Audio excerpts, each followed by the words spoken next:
जैसे ये बोल रहे हैं कि हम 400 पार करेंगे, 350 400 अगर इनकी सीट्स आती है तो नेचुरली हम 10-20% का राइज एक्सपेक्ट कर सकते हैं। व्हाट इफ मोदी गवर्नमेंट नहीं आती है तो फिर इस पे इम्पैक्ट कैसे होगा? अगर इंफ्रास्ट्रक्चर डेवलप होता है तो बहुत सारी चीजें नेचुरली डेवलप हो जाती है। महाकाल कॉरिडोर, काशी विश्वनाथ कॉरिडोर बनाया, राम मंदिर बना, वैष्णो देवी देखो। ये तो इलेक्शन जीतना हारना ये तो चालू रहेगा, क्राइसिस आते रहेंगे, क्राइसिस जाते रहेंगे। लेकिन अगर अच्छी गवर्नमेंट है, विजनरी गवर्नमेंट है, तो आप देखना कि इकोनॉमी डेवलप होती है। Sir let me ask you one interest question. अभी इलेक्शंस चल रहे हैं तो उससे सबसे ज़्यादा इम्पैक्ट किस सेक्टर पे होगा, या आगे आने वाले 5 साल में कौन सा सेक्टर बूस्ट होगा? और एक आपको बहुत खूबसूरत चीज़ बताता हूँ जी, यानी ये बियॉन्ड द इमेजिनेशन है। सो हेलो गाइज, आज के हमारे पॉडकास्ट के गेस्ट है डॉक्टर श्रीकांत सर, जो कि एक इन्वेस्टर एंड ट्रेनर है।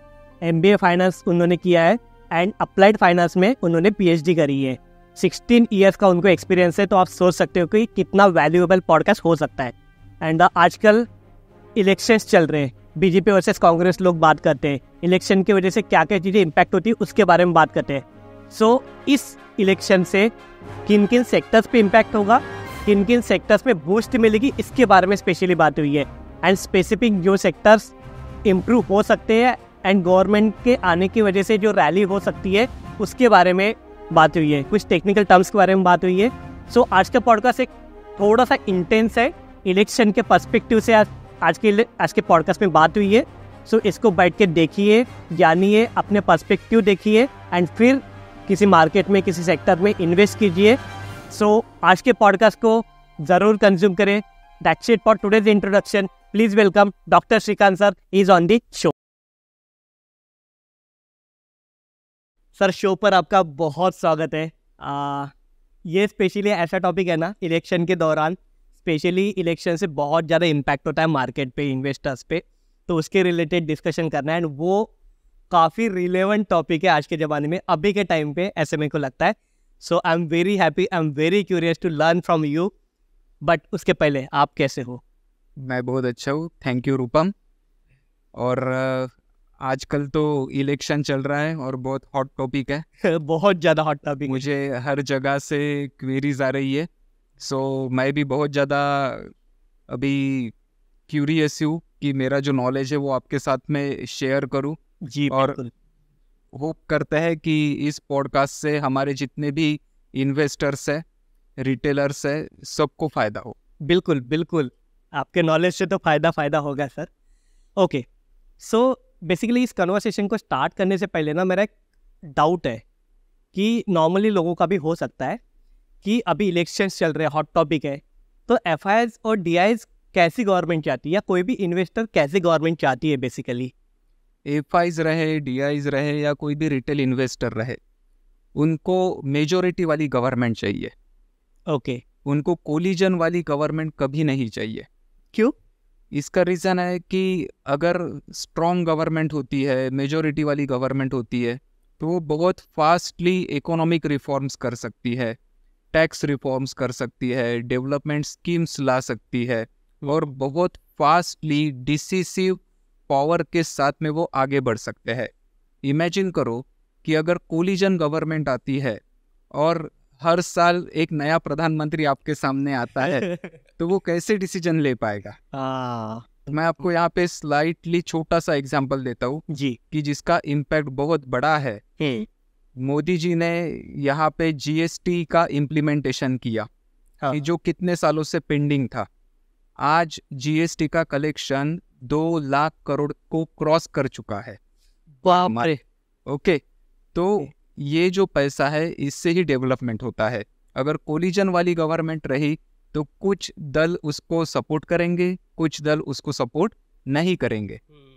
तो देयर आर डिफरेंट थिंग्स कि जिसको डेवलपमेंट के लिए इम्प्लीमेंट करना पड़ता है, चेंजेस के लिए, रिफॉर्म्स के लिए इम्प्लीमेंट करना पड़ता है, लेकिन उसके लिए हमें स्ट्रॉन्ग मेजॉरिटी वाली गवर्नमेंट चाहिए।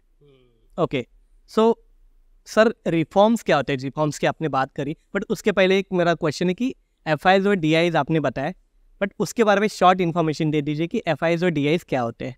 जैसे फॉरेन इंस्टीट्यूशनल इन्वेस्टर्स अगर हम लेते हैं तो फॉरेन की इन्वेस्टमेंट बैंक्स है, म्यूचुअल फंड्स है, इंश्योरेंस कंपनीज है। डोमेस्टिक इंस्टीट्यूशनल इन्वेस्टर्स में इंडिया के म्यूचुअल फंड्स है, इंश्योरेंस कंपनीज है कि जो स्टॉक मार्केट में डायरेक्टली इनडायरेक्टली इन्वेस्टमेंट्स करते हैं। तो उनको स्ट्रॉन्ग मेजोरिटी वाली गवर्नमेंट चाहिए, क्योंकि अगर स्ट्रॉन्ग गवर्नमेंट रही तो मार्केट का वोलेटिलिटी कम रहेगा, अप डाउन कम रहेगा। लेकिन अगर कोलिजन वाली गवर्नमेंट रही तो वोलेटिलिटी ज़्यादा रहेगी, अप साइड डाउन साइड बहुत ज़्यादा रहेगा, शार्प कट्स आते रहेंगे मार्केट में और कन्फ्यूजन वाला थिंग रहेगा। इसलिए जैसे ही कोई स्ट्रॉन्ग गवर्नमेंट आती है तो 5 सालों के लिए इन्वेस्टर्स का भरोसा उस गवर्नमेंट पे होता है और मार्केट धीरे धीरे अच्छा परफॉर्म करता है। ओके, सो रिफॉर्म्स की बात करते हैं। सो बेसिकली रिफॉर्म क्या होता है?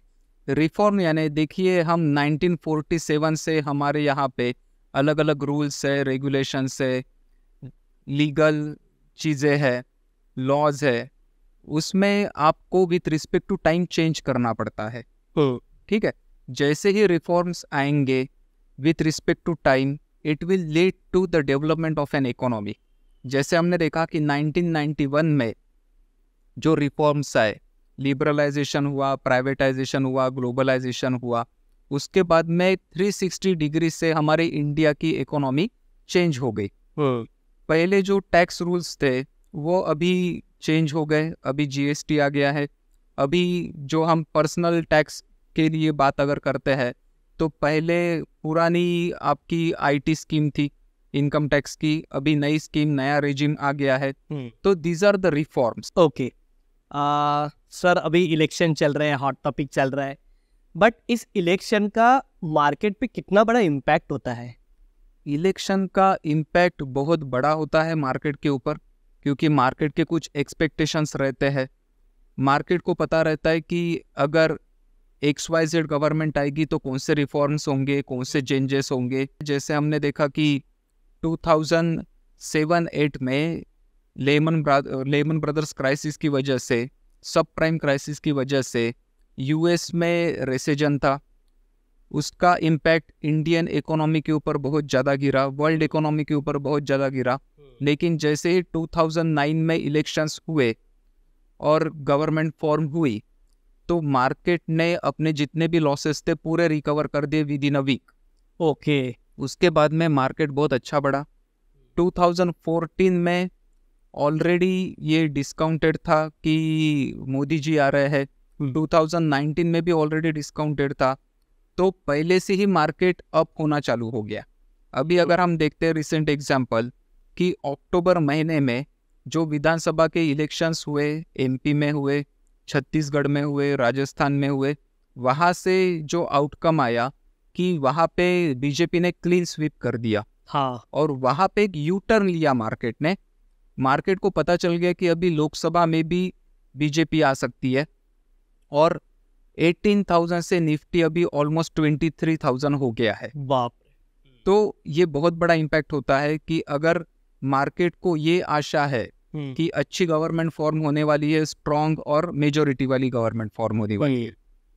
ओके, तो अभी जैसे मोदी गवर्नमेंट के लिए लोगों को एक्सपेक्टेशन है, वैसे अब की बार 400 पार वो नारा भी लगाते हैं, तो ठीक है, अगर मोदी गवर्नमेंट आती है तो इन मार्केट पे इम्पैक्ट होगा। बट अगर व्हाट इफ मोदी गवर्नमेंट नहीं आती है तो फिर इस पे इम्पैक्ट कैसे होगा मार्केट पे? Let's talk directly with respect to the number of seats. 272 चाहिए सिर्फ मेजोरिटी के लिए। करेक्ट है, 400 पार का तो नारा है, लेकिन एक्चुअल चाहिए कितना? 272। हाँ, तो अगर हम बात करते हैं कि 272 सीट्स आ जाती है BJP की, तो अक्टूबर महीने से जो रैली आई है मार्केट में उसने तो ऑलरेडी ये डिस्काउंट कर लिया है। हाँ, क्योंकि मार्केट हर चीज को पहले डिस्काउंट करता है। वो चीज होने के पहले, हाँ, होने के बाद में डिस्काउंट नहीं होता है। तो ये नॉर्मलाइज हो जाएगा कि गवर्नमेंट आने वाली थी, आ गई है और रूटीन मार्केट चलते रहेगा। अब अगर इनकी नंबर ऑफ सीट्स अबव 300 आती है, अप टू 325 आती है, तो 2 से 5% का राइज हम एक्सपेक्ट कर सकते हैं। 325 के ऊपर 350 तक के अगर गवर्नमेंट आ जाती है तो 10% का राइज हम एक्सपेक्ट कर सकते हैं। ओके। और जैसे ये बोल रहे हैं कि हम 400 पार करेंगे, 350 400 अगर इनकी सीट्स आती है तो नेचुरली हम 10-20% का राइज एक्सपेक्ट कर सकते हैं मार्केट में। 10-20%? यस, लेकिन ये जो राइज है ये इंडेक्स में है। फ्रंट लाइन इंडेक्स की मैं बात कर रहा हूँ। इसके अलावा जो small cap mid cap under valued है उसमें जो रैली आएगी that will be magnificent. Sir ये रैली के बारे में बता दीजिए थोड़ा सा, कि आपने रैली की बात करी, there might be a possibility कि बहुत सारे लोगों को रैली के बारे में नहीं पता, तो रैली के बारे में थोड़ा सा बता दीजिए। देखिए, अगर कुछ भी स्टॉक मार्केट में अप डाउन्स होते हैं तो उसमें 2 प्रकार की रैली रहेगी, एक अपसाइड वाली रहेगी, एक डाउनसाइड वाली रहेगी। और बहुत फास्टली अगर मार्केट बढ़ता है, जैसे हमने देखा था कि 2008-9 में जो रेसेजन के बाद में इलेक्शंस हुए और जैसे ही गवर्नमेंट फॉर्म हुई तो हमने मार्केट में अपर सर्किट लगते हुए देखा था। 10-10%, 20-20% मार्केट एक दिन में बढ़ा था। So this is called as the rally, कि एक ही दिन में मार्केट बहुत ज़्यादा बढ़ जाता है। ऐसी चीज़ होती है कि आप खरीदने के लिए तैयार रहते हो लेकिन कोई बेचने के लिए रेडी नहीं, तो आप खरीद नहीं सकते हो। This is called as the upper circuit. जैसे कोरोना में इसके अपोजिट हुआ था, पूरे वर्ल्ड में लॉकडाउन लग गया था तो डाउन साइड रैली आई थी। तो बेचने के लिए सब रेडी थे लेकिन कोई खरीदने के लिए रेडी नहीं था। तो ये दोनों तरफ की रैली आती है। बट ऐसे भी तो हो सकता है ना सर, कि जैसे इलेक्शन के बाद आप बोल रहे हैं कि ये चीज़ें इम्पैक्ट होगी, बट कुछ सेक्टर्स होंगे जो निगेटिवली इम्पैक्ट होंगे, ऐसे भी कुछ होता है, मतलब पॉसिबिलिटी है? देखिए, जब मार्केट में रैली होती है तो जो अच्छे स्टॉक्स है वो तो बढ़ते ही है, लेकिन कभी कभी यूफोरिया में जो बुरे स्टॉक्स है वो भी गलती से बढ़ जाते हैं। हाँ, तो इससे हमें बचना चाहिए, क्योंकि जैसे ही वो यूफोरिया चला जाएगा वैसे ही जो बुरे स्टॉक्स है वो नीचे आ जाएंगे और इसमें आप फंस जाओगे। इसलिए सोच समझकर इन्वेस्टमेंट करना है, पूरा केयरफुली एनालिसिस करके ही इन्वेस्टमेंट करना है। ओके। सर, पिछले 10 साल का हमने अगर रिकॉर्ड देखा तो 10 साल में पिछले बीजेपी की गवर्नमेंट थी, मेजॉरिटी में गवर्नमेंट थी बेसिकली। सो उसका कितना इम्पैक्ट हुआ, कौन से, मतलब आई मीन उसका बाकी सेक्टर्स पे कैसे इम्पैक्ट हुआ, कौन से नए सेक्टर्स इमर्ज हुए, and what do you think in upcoming next 5 year? So कौन से सेक्टर कैसे इम्पैक्ट होंगे उसके बारे में थोड़ा सा आइडिया दे दीजिए। यस, देखिए कि पिछले 10 साल में जो मेजॉरिटी वाली गवर्नमेंट थी उसने काफ़ी सारे रिफॉर्म्स किए। पहला तो एग्जांपल मैंने आपको जीएसटी का बता दिया। तो जो जीएसटी का कलेक्शन हुआ है वो 1 लाख करोड़ 2 लाख करोड़ ऐसा जीएसटी का कलेक्शन आ रहा है। तो आप इमेजिन कर सकते हो कि पहले कितना टैक्स इवेजन होता था और आज कितना बड़ा टैक्स कलेक्शन हो रहा है। अगर गवर्नमेंट को डेवलपमेंट करना है तो गवर्नमेंट को पैसा चाहिए। करेक्ट है, विदाउट पैसा तो कोई डेवलपमेंट नहीं होगा। अब ऐसे रिफॉर्म्स की वजह से बहुत सारी स्कीम्स आती है। एक आपको सिंपल एग्जांपल मैं देता हूँ जी, कि आज से 10 साल पहले की बात लेते हैं कि सिटी में, हमारे जैसे सिटी में 8 घंटे का लोड शेडिंग था। जो सिटी से छोटे तालुका लेवल के प्लेसेस थे वहाँ पे 12 घंटे का लोड शेडिंग था और विलेजेस में तो 18 घंटा भी लाइन जाती थी, लोड शेडिंग था, बिजली है या नहीं है किसी को पता नहीं रहता था। आज आपके यहाँ रहे या मेरे यहाँ रहे 1 मिनट भी लाइन नहीं जाती, पावर कट नहीं होता है। तो पावर सेक्टर मतलब इम्पैक्ट, पावर सेक्टर में आपने देखा होगा कितना गवर्नमेंट ने जबरदस्त डेवलपमेंट किया है। एक कंसेप्ट गवर्नमेंट ने लाई, सोलर रूफटॉप। आज जिसके घर पे सोलर रूफटॉप है तो वो ऑटोमेटिकली सेल्फ सफिशिएंट हो गया उसके इलेक्ट्रिसिटी रिक्वायरमेंट के लिए, उनका बिजली का बिल 0 हो गया और जो एक्सेस बिजली वो जनरेट कर रहे हैं वो भी 3 रुपए पर यूनिट की इससे बेची जा रही है। अगले 5 साल में जितनी भी सिटीज रहेगी आप देख लेना कि हर घर के ऊपर सोलर रूफटॉप रहेगा। होगा अगर 5 साल में पूरे शहरी इलाकों में, सिटीज में रूफटॉप लग गया, तो अगले 10 साल में जितने भी रूरल एरिया है, तो रूरल एरिया में भी सोलर रूफटॉप लगेगा।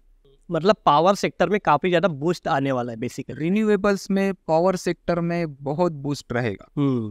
ओके। और एक आपको बहुत खूबसूरत चीज बताता हूँ जी। यानी ये बियॉन्ड द इमेजिनेशन है।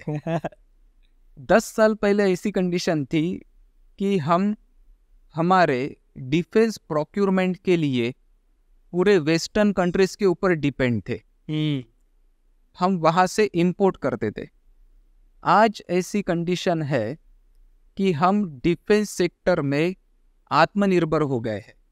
आज हम सिर्फ खुद मैन्युफैक्चर करके खुद यूटिलाइज नहीं करते हैं, लिटरली उसको एक्सपोर्ट भी करते हैं। और एक्सपोर्ट में रशिया जैसी कंट्री हमारे इंडिया से इंपोर्ट करती है। This is one of the biggest achievement of a great government. Yes. Defence sector में मैन्युफैक्चरिंग ये किसी ने इमेजिन ही नहीं किया। तो एक डिफेंस सेक्टर हो गया कि जिसमें आपको इतना भयंकर डेवलपमेंट दिख रहा है। तो इतना डेवलपमेंट कहाँ पे था? जैसे ही स्ट्रॉन्ग गवर्नमेंट आती है, डिसिसिव गवर्नमेंट आती है, जो गवर्नमेंट के पास में विजन है, ऐसी गवर्नमेंट आती है, तो आप देख लेना नए नए सेक्टर्स इमर्ज होते हैं। जैसे रेलवेज थे, पिछले 60-70 सालों से रेलवेज का सेक्टर जैसे थे वैसे ही चल रहा था। हाँ। उसमें कुछ डेवलपमेंट नहीं था। आज आप देखो कि वंदे भारत एक्सप्रेस आ रही है। बहुत ज्यादा चेंजेस भी देखे हमने, डेवलपमेंट देखे हैं। यस। इंफ्रास्ट्रक्चर लेवल पे, रेलवेज के लेवल पे। यस। बहुत ज्यादा। तो ये कब पॉसिबल है? कि जब आपके पास में विजनरी गवर्नमेंट है। नेक्स्ट आप देखो कि कितने शहरों में मेट्रो ट्रेन स्टार्ट हो गई। उसमें आप देखो कि हमारा नागपुर है, नागपुर में मेट्रो स्टार्ट हुई है। पुणे है, पुणे में मेट्रो स्टार्ट हुई है। मुंबई में मेट्रो स्टार्ट हुई है। आज डेली नागपुर जैसे सिटी में, मुंबई जैसे सिटी में, पुणे जैसे सिटी में लाखों लोग मेट्रो से ट्रैवलिंग कर रहे हैं। तो मेट्रो का इंफ्रास्ट्रक्चर तो डेवलप करना पड़ा। तो इंफ्रास्ट्रक्चर के रिलेटेड कंपनियों को फायदा हुआ। मेट्रो के कोचेस बनाने के लिए कंपनियां लगी, उसका इलेक्ट्रिफिकेशन के लिए अलग अलग कंपनीज थी, ट्रैक्स के लिए अलग अलग कंपनीज थी। उनके आप स्टॉक्स देखिए कैसे आउट परफॉर्म किया है, थाउजेंड्स ऑफ % ये स्टॉक्स बढ़ गए हैं। तो निवेशकों को कितना फायदा हुआ। सर ईवी इंडस्ट्री में भी तो बहुत ज्यादा बूस्ट आया ना अभी देखिए कि हमारे गडकरी जी है, हाँ, नागपुर के ही है। उन्होंने बोल दिया कि अगले 10 साल में हमें 2 व्हीलर में सभी इलेक्ट्रिक व्हीकल ही चाहिए।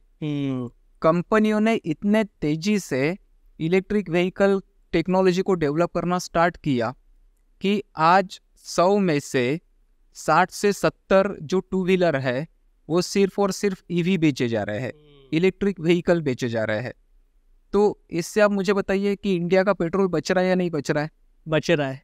अगर पेट्रोल बच रहा है तो हम तो क्रूड ऑयल ओपेक कंट्रीज से लाते थे।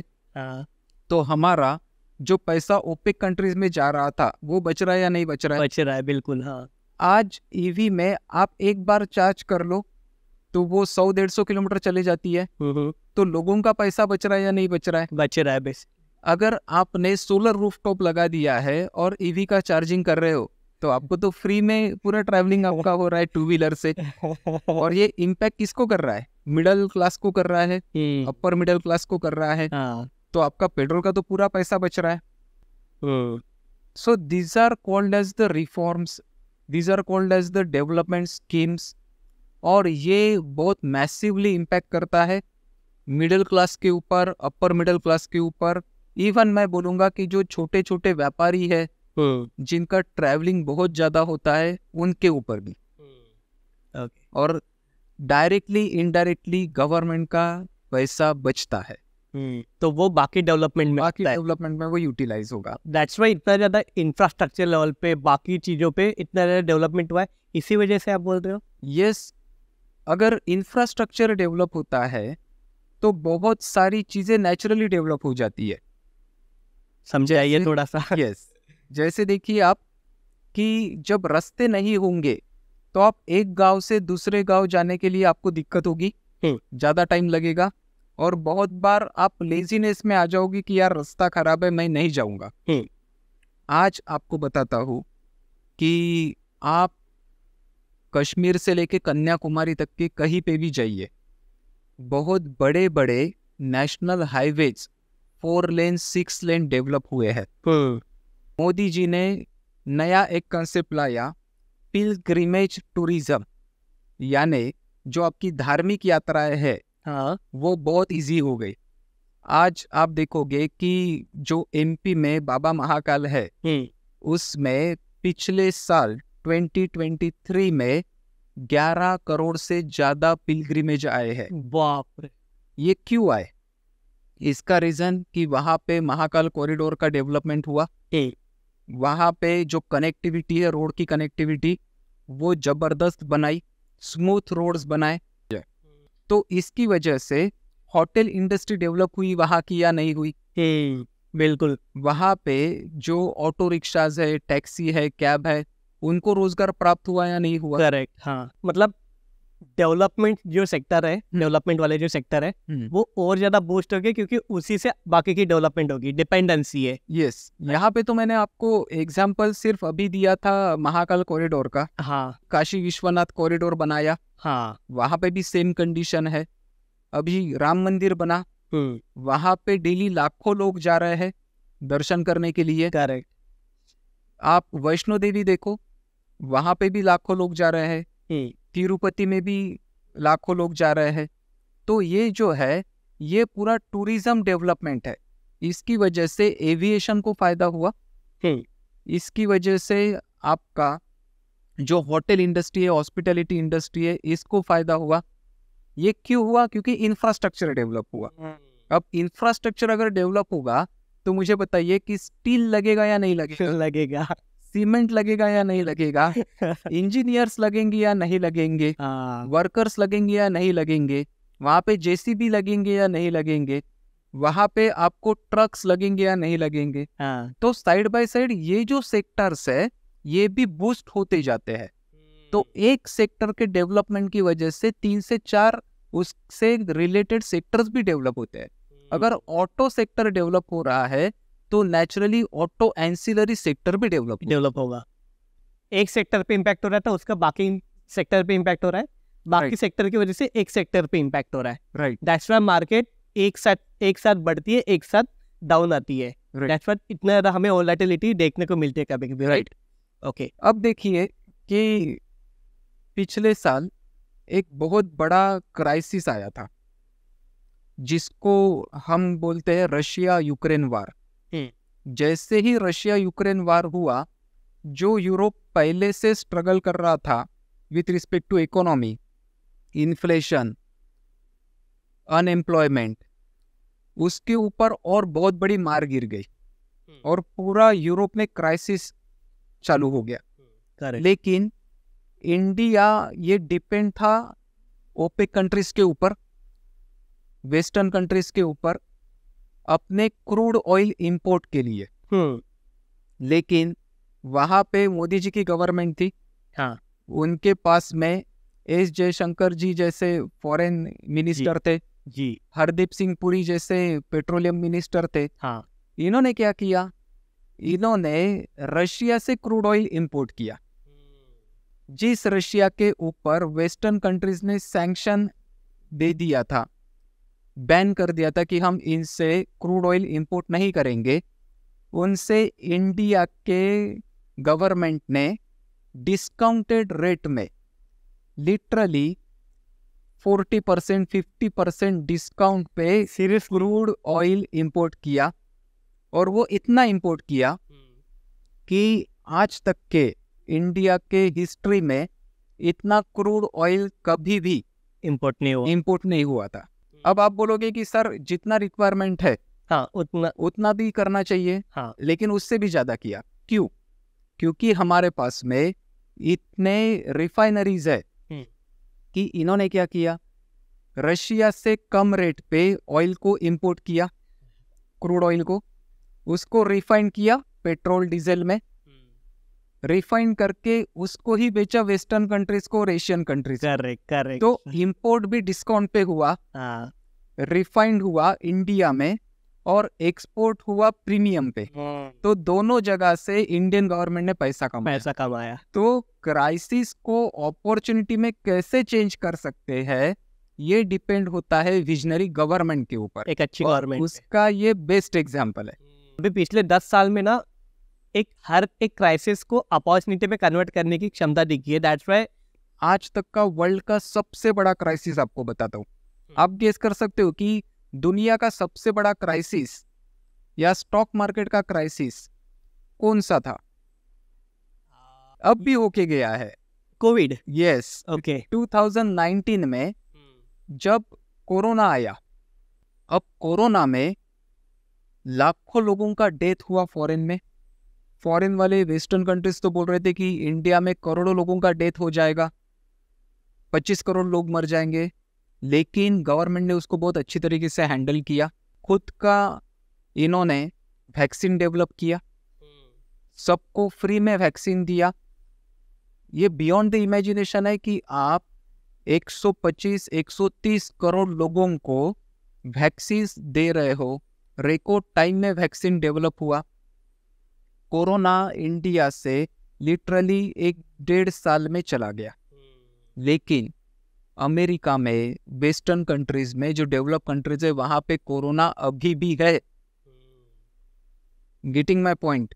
Yes sir. और इसमें गवर्नमेंट ने क्या किया, जो केमिकल सेक्टर था उसको बूस्ट दे दिया कि जो स्पेशलिटी केमिकल हमने इंपोर्ट करते थे उसका डिपेंडेंसी कम हो गया, हमने उसको एक्सपोर्ट करना चालू किया। फार्मा सेक्टर, हमारा जो फार्मा सेक्टर है वो ग्लोबल फार्मा हब बन गया। हमारे इंडियन कंपनीज ने ऑल ओवर वर्ल्ड एक्सपोर्ट किया। So this is called as converting crisis into opportunities.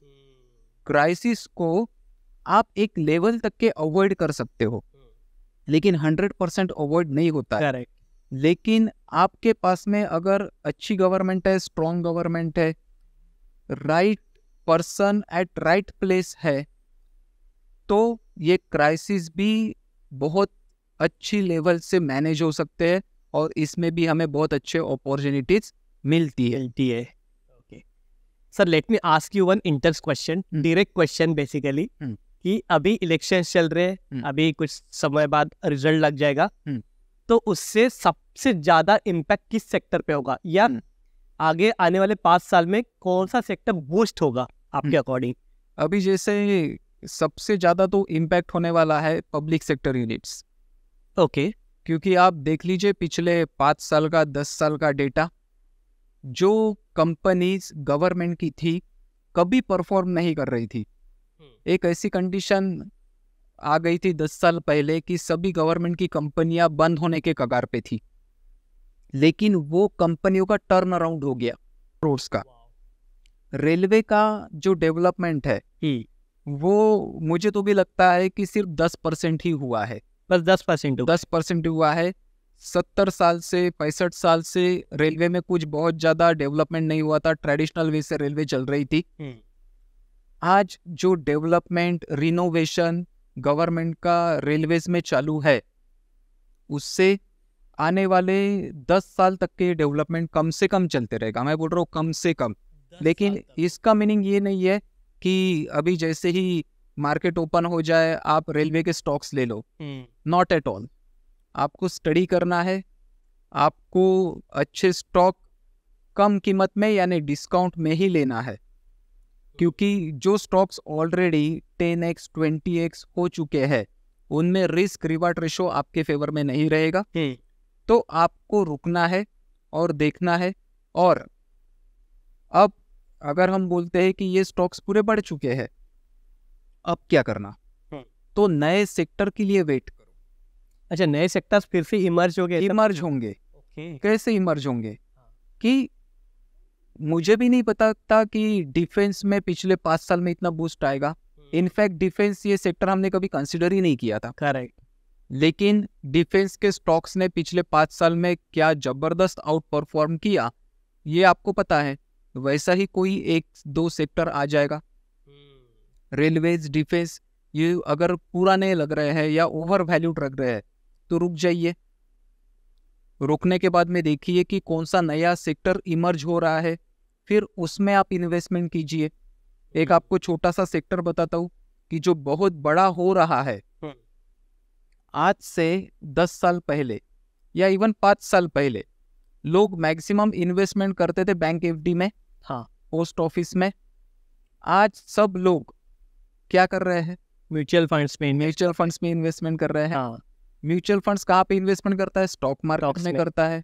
आज लोगों के हाथों में मोबाइल आ गए, स्मार्टफोन्स आ गए, हाँ, तो लोग डायरेक्ट मोबाइल से बाइंग सेलिंग कर रहे हैं। तो इसका मीनिंग क्या है कि जो एएमसी कंपनीज है, जो ब्रोकिंग कंपनीज है, इसमें बहुत बड़ा बूस्ट आने वाला है। एक मैं आपको बहुत अच्छी चीज बताने जा रहा हूँ जी, कि हमेशा एक चीज याद रखना है कि कभी भी कोई भी अगर आपको बोलता है कि आप रातों रात अमीर हो जाओगे तो उससे बच के रहना है। क्योंकि रातों रात अमीर कोई नहीं हो सकता है, लेकिन रातों रात गरीब जरूर कोई भी हो सकता है। ठीक है, तो ओवरनाइट सक्सेस इज क्राइम। ठीक है, तो कभी ऐसे स्कीम्स के पीछे, ऐसे लोगों के पीछे जाना नहीं। Slow and steady win the race. आप खाना डेली खाते हो, हाँ, तो आपको इन्वेस्टमेंट भी डेली बेसिस पे करनी पड़ेगी। इसका मीनिंग ये नहीं है कि डेली पैसा लगाना है। इसका मीनिंग ये है कि आपको डेली रिसर्च करना पड़ेगा, डेली सब कुछ मार्केट को ट्रैक करना पड़ेगा। मैं पिछले 16 साल से ये काम कर रहा हूँ, लेकिन अभी मैं कभी ये नहीं बोलूँगा कि मुझे 100% सब कुछ आता है, क्योंकि मार्केट ये डायनामिक है। डेली नए नए चेंजेस मार्केट में आते हैं। लेकिन जो शाश्वत है, जो कन्फर्म है, फॉर एवर है, वो क्या है? वो है आपका रिसर्च, आपकी साइकोलॉजी, आपका डेडिकेशन, डिसिप्लिन, उसके बाद में आपका पेशेंस और आपका रिसर्च। ये 3 चीज़ें आपको कहाँ से कहाँ लेके जाएगी आप एक्सपेक्ट भी नहीं कर सकते हो, इमेजिन भी नहीं कर सकते हो। सिर्फ इसको आपको फॉलो करना है। करेक्ट सर, बहुत बड़ी बात बताई सर आपने। एंड सही भी है, क्योंकि ये एक राइट एडवाइस भी हो सकती है जो अपकमिंग जो इन्वेस्टर्स है, अपकमिंग जो यंग जनरेशन है उनके लिए। क्योंकि कभी कभी क्या करते हैं ना, हम विदाउट रिसर्च हम फ्लो के हिसाब से चलने लगते हैं कि ये मार्केट अप हो रहा है तो खरीद लो, मार्केट डाउन हो रहा है तो बेच दो। बट उस चक्कर में बहुत ज़्यादा लॉस भी हो जाता है, एंड बहुत लोगों को हुआ भी है। सो प्रॉपर रिसर्च करके, प्रॉपर स्टडी करके उस पर इन्वेस्ट करना बहुत मैंडेटरी होता है अगर इस फील्ड में आपको कंसिस्टेंट रहना है तो। करेक्ट। हाँ sir. Sir one last question. बहुत सारे लोग बोल रहे हैं कि मेजॉरिटी गवर्नमेंट अभी आएगी, फिर से वो रिफॉर्म होगी एंड उसका इम्पैक्ट भी होगा मार्केट पे। सो अगर ऐसा होता है, अगर मेजॉरिटी गवर्नमेंट फॉर्म होती है तो उसका फिर प्रॉफिट बुकिंग कैसे रहेगा मार्केट के लेवल पे? हाँ, तो अगर मार्केट में बहुत बड़ी रैली आती है, majority government, thumping majority government हम बोल रहे हैं कि 350-400 अगर सीट्स आती है तो डेफिनेटली मार्केट में रैली आएगी। और ये रैली अगर बहुत ज़्यादा बड़ी रैली आती है with in very short span of time, तो धीरे धीरे मार्केट में जो हॉट मनी है, जिन्होंने सिर्फ इलेक्शन के आउटकम के बेसिस पे पैसा लगाया था, तो धीरे धीरे वो निकल जाएगा। लेकिन वो कौन से कंपनी से निकलेगा? कि जो कंपनीज का रिटर्न एब्रप्टली बढ़ गया है। लेकिन जो स्ट्रॉन्ग कंपनीज है कि जिसका विजन गवर्नमेंट के विजन के साथ में मैच होता है, जो अगले 5 साल में 10 साल में अच्छा ही परफॉर्म करने वाली है, उसमें भी करेक्शन अगर आता है तो वो बहुत ज़्यादा करेक्शन नहीं रहेगा। करेक्शन आने के बाद में फिर से उसमें बाइंग आ जाएगी। और अगर आप मेरे तरफ देखोगे, मैं आपको सिंपल डिज़ाइन बताता हूँ हाथ से जी, कि ये तो इलेक्शन जीतना हारना ये तो चालू रहेगा, क्राइसिस आते रहेंगे, क्राइसिस जाते रहेंगे, लेकिन अगर अच्छी गवर्नमेंट है, विजनरी गवर्नमेंट है, तो आप देखना कि इकोनॉमी डेवलप होती है। इकोनॉमी भी ओवरनाइट डेवलप कभी नहीं होगी। स्टॉक मार्केट भी ओवरनाइट बहुत ज़्यादा बढ़ेगा ऐसा नहीं है। ग्रेजुअली वो इंक्रीज होते जाएगा। अच्छा क्वालिटी स्टॉक अच्छे रेट पे, डिस्काउंटिंग रेट पे बाय करो, लॉन्ग टर्म के लिए उसको होल्ड करो, डेफिनेटली पैसा बनेगा, जनरेशनल वेल्थ आप क्रिएट करोगे। शॉर्ट टर्म का नजरिया मत रखो, लॉन्ग टर्म का नजरिया रखो, बहुत पैसा कमाओगे, बहुत पैसा बनेगा। वाओ सर, बहुत बड़ी बात बोली है सर आपने। एंड गवर्नमेंट को लेके, इलेक्शन को लेके मेरे बहुत सारे डाउट्स थे, बेसिकली स्टॉक मार्केट को इन्वेस्टर्स के पर्सपेक्टिव से लेके। सो उसके बारे में आपने काफ़ी क्लियर आइडिया दे दी, तो वो एक अलग टाइप की लर्निंग मुझे मिली। मुझे आपके साथ और एक डिस्कशन करना है इन्वेस्टमेंट प्लान के ऊपर, स्टॉक के ऊपर, मार्केट के ऊपर, उसमें एक डिटेल में चर्चा करनी है। सो उसके ऊपर हम एक पॉडकास्ट करेंगे। That's it for today's podcast. Thank you so much for your time sir. Thank you so much. Thanks a lot. Welcome.